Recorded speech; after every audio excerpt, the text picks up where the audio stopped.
आणि पुढच्या बातमीकडे, पश्चिम विदर्भाची जीवनवाहिनी समजली जाणारी पूर्णा नदी यंदा मे महिन्यातच प्रवाहित झाली। अमरावती, अकोला, वाशिमसह बुलढाणा जिल्ह्यात बरसत असलेल्या पावसानं पूर्णा नदीला पूर आलाय। मे महिन्यातच पूर्णा नदी प्रवाहित झाल्यानं परिसरातील नागरिकांमध्ये आनंदाचं वातावरण आहे।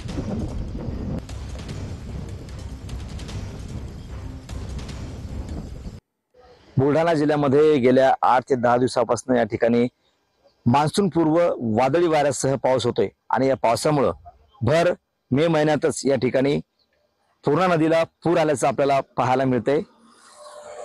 सध्या मे महिना सुरू आहे, मात्र मे महिन्याच्या शेवटी निसर्गाने या ठिकाणी मोठ्या प्रमाणामध्ये वादळी वाऱ्यासह या ठिकाणी शेताचं नुकसान केलंय आणि नदीकाठच्या गावांना सुद्धा या ठिकाणी प्रशासनाने इशारा दिलेला आहे की नदी काठावर कोणीही जाऊ नये।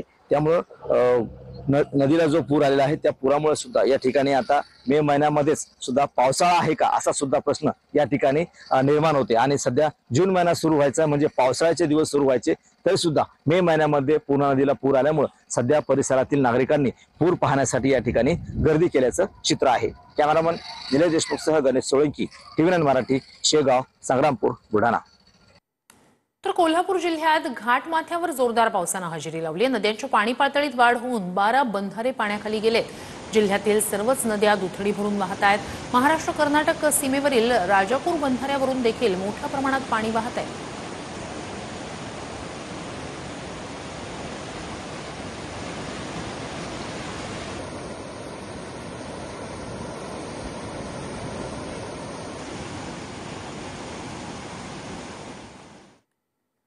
सकाळपासूनच जळगाव जिल्ह्यातील अनेक भागात पावसानं हजेरी लावली आहे। मान्सून लवकर दाखल झाल्यामुळे शेतकऱ्यांची मान्सून पूर्व मशागतीची शेतीची कामं रखडली आहेत।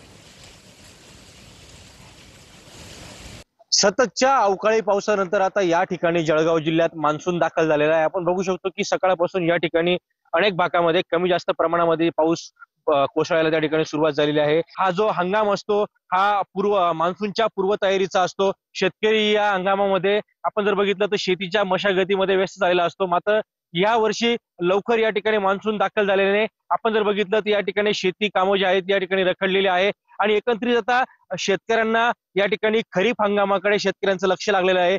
एकंदरीत या ठिकाणी आपण जर बघितलं तर पाऊस जो आहे या ठिकाणी आता कोसळायला सुरुवात झालेली आहे।